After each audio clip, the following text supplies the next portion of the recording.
मैं एक रात अकेला घर लौट रहा था जब अचानक एक ठंडी हवा ने मुझे घेर लिया।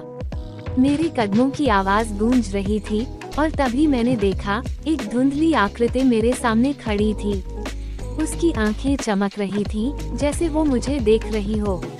दिल की धड़कन तेज हो गई।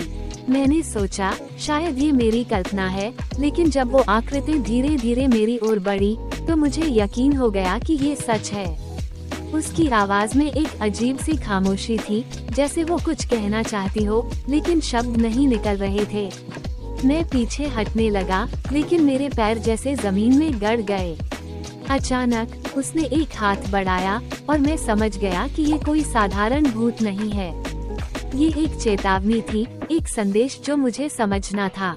क्या वो मुझे बचाना चाहती थी या फिर मुझे किसी खतरे से आगाह कर रही थी? उस रात ने मुझे एक रहस्य।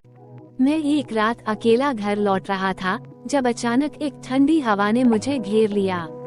मेरे कदमों की आवाज गूंज रही थी और तभी मैंने देखा एक धुंधली आकृति मेरे सामने खड़ी थी।